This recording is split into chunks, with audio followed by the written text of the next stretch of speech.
ECDQ vous invite aujourd'hui à l'Université Laval à Québec pour découvrir le récipiendaire du prix Fernand Dumont, offert à tous les 2 ans par la Faculté de théologie et des sciences religieuses.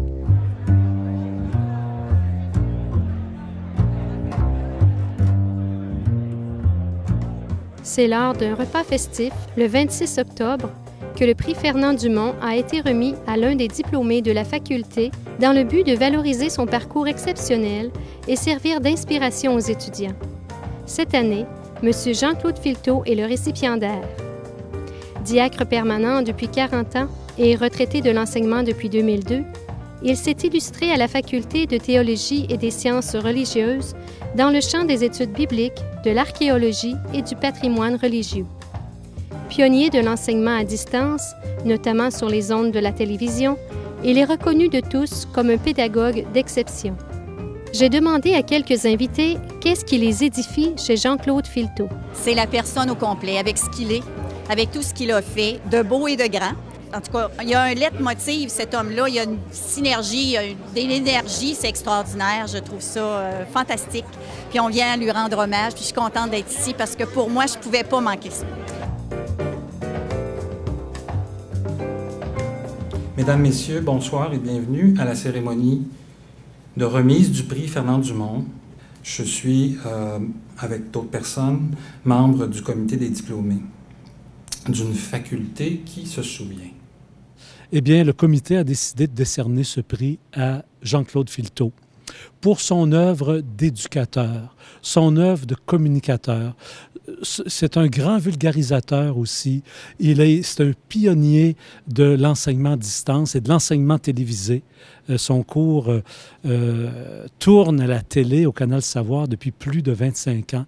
Alors, c'est tout ça qu'on veut honorer en lui, en plus de son grand amour pour la Bible et pour les traditions religieuses et pour la culture québécoise. Il y a 2 ans, c'est vous qu'on honorait ici même. Vous êtes venu cette fois-ci pour Jean-Claude Filteau. Qu'est-ce qui vous édifie chez cet homme? Beaucoup de choses. Son humanité est très humaine, sa joie de vivre, son goût du partage, son goût d'aider. C'est un homme d'une personnalité remarquable. Hein? N'importe quoi, même en Israël, les sites, les visites et la façon d'organiser les études, les séjours d'études en Israël, tout était conçu de sorte que la charité l'emporte. Il s'organisait, par exemple, pour avoir un autobus palestinien conduit par un chauffeur israélien. Il s'organisait pour qu'en Égypte, ce soit des Coptes qui soient nos guides et nos accompagnateurs vers des musulmans bédouins ou vers des orthodoxes. Il a toujours été un gars de réconciliation, un gars de paix, un gars d'unité pour faire aimer. La science enfle, la charité édifie. Avec le prix Fernand Dumont 2011, le récipiendaire reçoit une œuvre de l'artiste et prêtre acadien Edmond Thériault.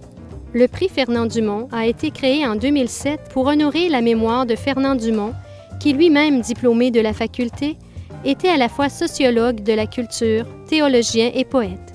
Ce prix met en lumière plusieurs des qualités recherchées chez la personne qui le reçoit tous les 2 ans suite à une décision du comité des diplômés. Monsieur Jean-Claude Filteau, bonsoir. Bonsoir, Linda. D'abord, félicitations pour le prix Fernand Dumont. Quelles sont vos impressions d'avoir été choisi pour recevoir ce prix?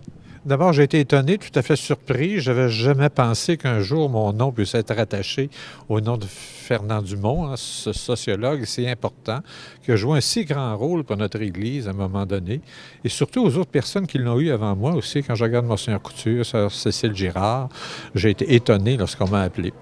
Mais d'un autre côté, ça m'a fait tellement plaisir quand j'ai vu les gens qui étaient sur le comité de nomination, donc qui étaient des pédagogues, qui étaient aussi surtout de mes anciens étudiants. Ça m'a profondément touché qu'après 10 ans à la retraite, on se souvienne encore de mon nom. Ma reconnaissance serait de voir comment il a été un serviteur fidèle. Et que la fidélité a un nom, une saveur, une beauté, de voir que tout au long de sa vie, il a été une présence vivante et fidèle qu'est le Seigneur. Vous êtes ici pour honorer Jean-Claude Filteau et aussi parce que vous avez une annonce à faire. Oui, la semaine prochaine, je vais déposer une motion pour rendre hommage à l'œuvre de M. Filteau ici à l'Université Laval. Donc, pour moi, c'est important. Ça fait plusieurs années que je connais M. Filteau et de rendre cet hommage-là à l'Assemblée devant tous les parlementaires, je pense que ça va être un bel hommage qui sera rendu à la carrière de M. Filteau. Il était en même temps, je dirais, très terre à terre, dans le sens très concret. Les choses passaient par le corps. Il a reproduit des maquettes de Jérusalem. Il arrivait toujours dans ses cours avec des matériaux très concrets et de là, il pouvait emmener les gens à faire un pas de plus et à saisir, je dirais, l'âme qui est au cœur de toute cette histoire du salut, de cette histoire biblique. Jean-Claude Filteau a reçu le prix Fernand Dumont 2011 de la Faculté de théologie et des sciences religieuses, dont il est un grand diplômé, en plus d'en avoir été un artisan en forgeant les esprits et les cœurs. Laissons-nous inspirer par ce parcours exceptionnel et mettons aussi nos talents au service de l'Église. Linda Doyon pour l'Église catholique de Québec.